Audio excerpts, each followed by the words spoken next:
안녕하십니까? 경상북도 가족센터와 함께하는 2학년 2학기 통합수업, 오늘은 세 번째 시간입니다. 오늘은 계절 주제의 세 번째 시간입니다. 이번 시간도 즐겁고 힘차게 수업을 시작해 봅시다.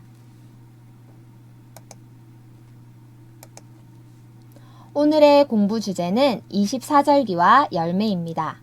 중심 주제는 계절입니다. 학습 목표를 다 함께 소리내어 읽어볼까요? 24절기를 알아보고 조사해 봅시다. 준비물은 색연필, 사인펜, 가위, 풀, 콩주머니, 열매 한 가지가 필요합니다. 만약 콩주머니가 없다면 양말 뭉치로 대체할 수 있습니다.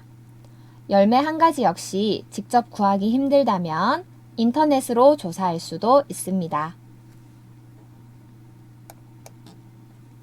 자, 먼저 24절기에 대해서 알아봅시다. 24절기라는 말을 들어본 적이 있나요? 24절기란 무엇의 움직임에 따라 1년을 24개로 나누어 정한 날들입니다. 무엇의 움직임을 보고 정한 것일까요? 아는 친구들도 있군요. 맞습니다. 태양의 움직임에 따라 1년을 24개로 나누어서 날들을 정했습니다. 이거는 계절의 특징에 따라 이름을 정했습니다. 그래서 날짜가 매년 조금씩 달라집니다. 자, 그럼 24절기 하나하나를 한번 살펴볼게요. 우리 계절별로 선생님이 24절기를 나누어 놓았습니다. 먼저 봄에 있는 절기들은 입춘, 우수, 경칩, 춘분, 청명, 고구가 있습니다. 말이 조금 어렵죠? 한자말이라서 우리가 익숙하지 않을 겁니다. 그 중에서 이제 청명이라는 말은 맑은 봄이라는 뜻입니다. 날이 맑고 밝아서 나무를 심기 좋은 시기입니다. 우리 식목일이 언제인지 아나요? 맞아요. 우리 식목일이 4월 5일이죠. 식목일이 이 청명과 아주 가까운 날입니다. 나무를 심기 좋다고 했죠. 땅이 모두 녹고 맑은 날이 지속되고 생명의 기운이 많을 때에 식물을 심어야 식물이 잘 자랄 수 있기 때문입니다. 한 가지를 더 보자면 경칩을 볼 수 있겠는데, 경칩에서 우리 이 경은 놀라다라는 뜻이고요. 칩은 겨울잠이라는 뜻입니다. 그래서 겨울잠을 자던 개구리 혹은 작은 곤충들이 깜짝 놀라서 일어나는 날이라는 뜻이에요. 우리 속담 중에 우수 경칩에 대동강물 풀린다, 이런 속담이 있어요. 우수와 경칩이 지나면 얼었던 강물들이 녹는다는 뜻입니다. 자, 이렇게 우리 봄에 있는 몇 가지 절기들을 알아보았고요. 혹시 다른 부분이 궁금하다면 친구들이 한번 조사해 보도록 합시다. 여름으로 가볼게요. 우리 여름에는 입하, 소만, 망종, 하지, 소서, 대서 같은 절기들이 있습니다. 그 중에서 하지는 하늘의 한낮이라는 뜻으로 낮이 가장 긴 시기입니다. 낮이 길면 어떻게 될까요? 태양이 길게 있는 거니까 땅에 열이 더 오랫도록 내려오겠죠. 그래서 이제 점점 더워지기 시작하는 시기입니다. 이어서 소서와 대서가 오는데요. 소서는 작은 더위, 대서는 큰 더위를 뜻합니다. 즉, 하지가 지나면서 이제 점점 더위가 시작된다, 이렇게 알 수 있습니다. 자, 이어서 가을과 겨울의 절기도 알아봅시다. 먼저 가을입니다. 입추, 처서, 백로, 추분, 한로, 상강. 그 중에서 한로는 찬 이슬이 맺히고 열매가 익는 시기입니다. 한로가 한자가 추울 한자고 로가 이슬 로자예요. 그래서 차가운 이슬이 맺히는 시기입니다. 그래서 이 한로가 지나기 전에 더 차가운 이슬이 내리기 전에 우리는 곡식을 수확해야 합니다. 그리고 한 가지를 더 살펴보자면 처서를 한번 볼까요? 처서는 여름이 지나고 선선한 가을을 맞이하는 시기입니다. 그래서 이때 모기나 파리들은 사라지고 우리 가을의 대표적인 친구인 귀뚜라미가 나오기 시작합니다. 자, 그럼 이번에는 겨울로 넘어가 볼까요?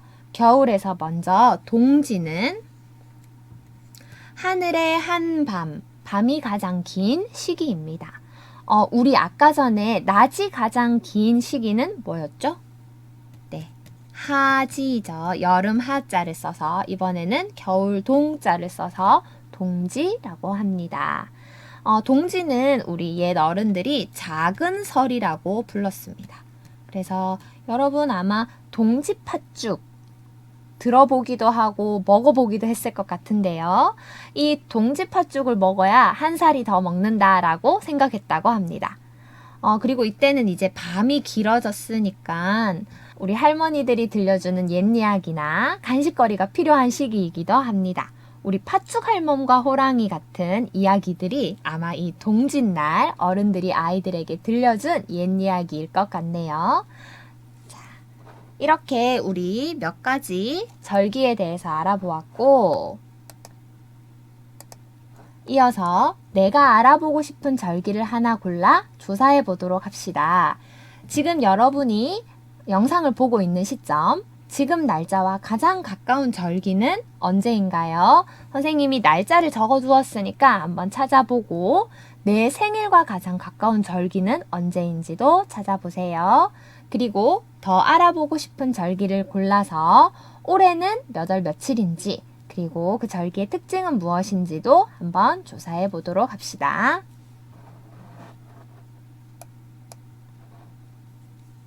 이어서 다양한 열매를 살펴봅시다. 먼저 열매를 관찰해 봅시다. 첫 번째는 귤입니다. 귤은 겉모습은 이렇게 생겼는데요. 여러분이 만약 집이나 학교에 귤이 있어서 관찰할 수 있다면 직접 보고 관찰하는 것이 제일 좋습니다.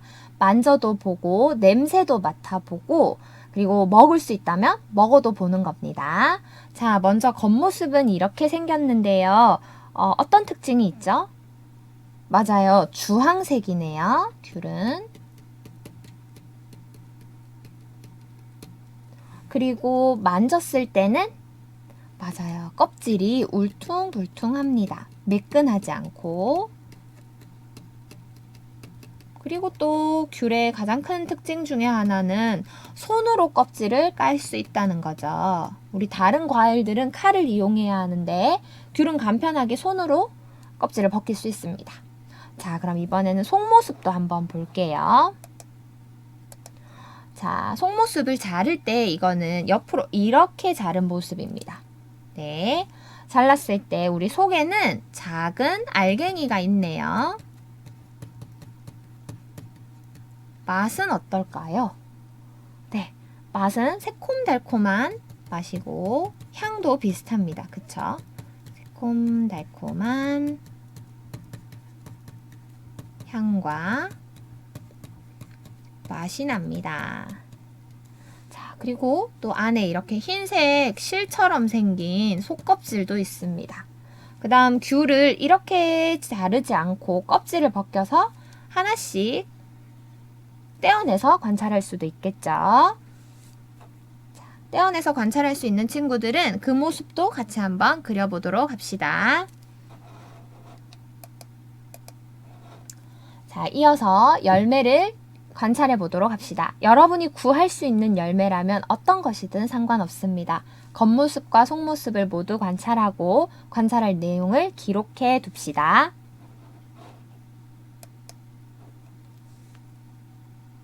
이번에는 열매 팔찌를 만들어 봅시다. 네, 지금부터는 열매 팔찌 만들기를 해보겠습니다. 우리 도움 자료에 보면 이렇게 열매 팔찌를 선생님이 도안을 넣어 두었어요. 두 가지를 미리 오려냅니다. 먼저 우리 수박 팔찌를 같이 만들어 볼까요? 우리 수박은 겉과 속이 색깔이 다른 열매죠. 같이 한번 색칠해 봅시다. 우리 색연필로 속을 색칠할 때에 한 가지 주의할 점. 색칠하고 싶은 부분을 먼저 색칠할 색깔로 테두리를 땁니다.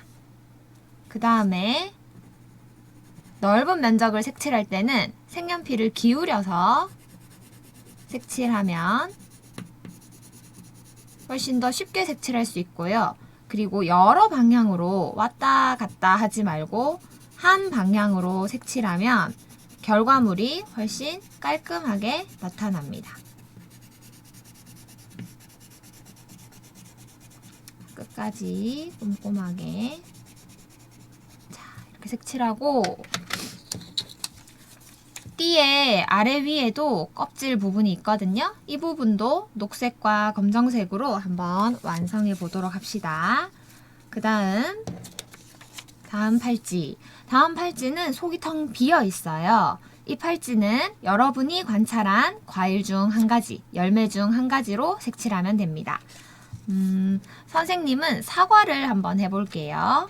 사과는 겉이 어떤 색깔이죠? 맞아요. 겉은 붉은색, 속은 연한 노란색입니다. 우리 아까 전에 수박을 색칠할 때 선생님이 어떻게 해야 된다고 했죠? 맞습니다. 테두리를 먼저 원하는 색깔로 테두리를 따고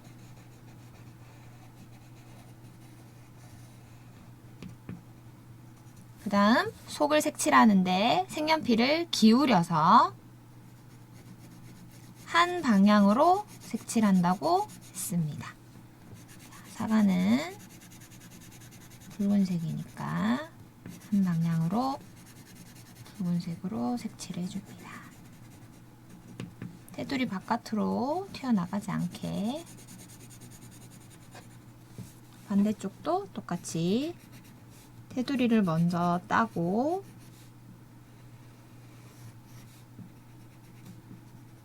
색연필을 기울여서 한 방향으로 색칠합니다.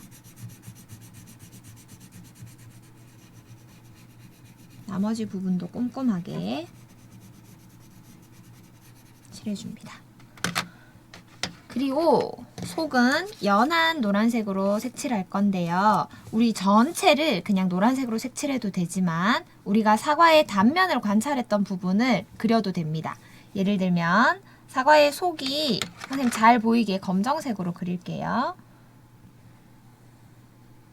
사과를 옆으로 잘랐을 때 이렇게 둥근 모양이 있고 안쪽에 씨앗이 있죠. 이렇게.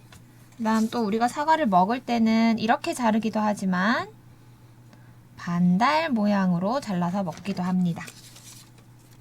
이렇게 반달 모양 있는 이 부분에 씨앗과 씨앗 자국이 남아 있겠죠. 이런 식으로 다양한 모습으로 관찰한 내용을 색칠해 봅니다. 이렇게 속을 모두 끝까지 다 그리고 나면 그 다음에는 우리 팔찌를 보면 오려낸 부분 외에 안쪽으로 검정색 실선이 그려져 있습니다. 찾았나요? 이쪽, 그 다음 여기 위쪽 이 부분을 가위를 이용해서 잘라줍니다. 끝까지 자르면 안 되겠죠? 선이 있는 데까지만 자르는 겁니다. 반대쪽도 똑같이 이렇게.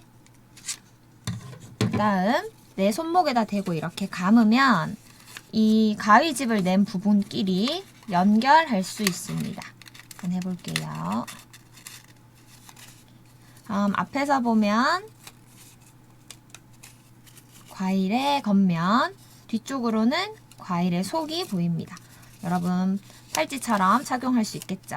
선생님 손이 커서 지금 안 들어가는데 아마 어린이 여러분에는 손엔 다 들어갈 겁니다. 할 때 친구나 선생님의 도움을 받아서 이렇게 팔에 같이 끼워 보도록 하세요. 이런 식으로 수박이나 사과 또는 귤 같은 과일들로 예쁜 팔찌를 만들어 봅시다. 오늘의 안전은 계절별 안전 중 겨울철 안전 수칙입니다. 겨울철 안전 수칙을 선으로 연결해 봅시다. 자, 먼저 오랫동안 밖에서 놀았더니 옷과 신발이 젖었어요. 이럴 땐 어떻게 해야 할까요? 잘 찾았나요? 찾아보세요, 한번. 네, 젖은 옷과 신발은 말린 후에 사용해야겠죠. 젖은 채로 계속 입고 다니거나 쓰고 다니면 감기에 걸릴 수 있고 심한 경우 동상에 걸릴 수도 있습니다. 다음 두 번째, 전기장판을 켜고 자요. 우리 추우니까 전기장판 켜고 잘 수 있죠. 이럴 때 우리 무엇을 조심해야 할까요?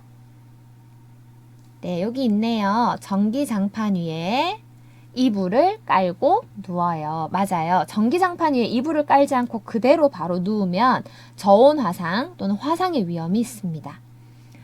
다음, 눈싸움을 하고 눈썰매를 타러 나가요. 와, 상상만 해도 너무 신나네요. 이럴 때 우린 어떤 준비를 해야 할까요? 그렇죠. 옷을 여러 겹 겹쳐 입어서 추위에 대비하고 장갑이나 모자나 마스크 같은 것도 준비해서 나가는 게 좋겠죠. 그 다음, 날씨가 추워서 전기난로를 켜고 싶어요. 전기난로 사용할 수 있죠. 추우니까. 조심해야 할 점은 뭘까요? 네, 전기난로는 충분한 거리를 두고 사용해야 합니다. 만약 전기난로에서 너무 가까이 있으면 불이 날 수도 있고 화상을 입을 수도 있습니다. 다음 마지막, 손가락 끝이 빨개지고 점점 따가워져요. 이게 어떤 증상 때문일까요? 네, 이건 바로 동상의 증상입니다. 이럴 때는 따뜻한 물에 30분 정도 손을 담가서 녹이도록 하고요. 이후에도 계속해서 가렵고 따갑고 한다면 병원에 가보는 것이 좋습니다. 우리 겨울철 안전수칙을 잘 지켜서 건강한 겨울을 나도록 합시다. 오늘의 놀이는 콩주머니 놀이입니다. 지난 시간처럼 콩주머니 대신 양말 뭉치를 이용해도 됩니다. 오늘은 콩주머니 주고받기 미션에 도전해 보도록 합시다. 오늘 수업은 여기까지입니다. 열심히 공부한 여러분을 칭찬합니다. 우리 다음 시간에 다시 만나요.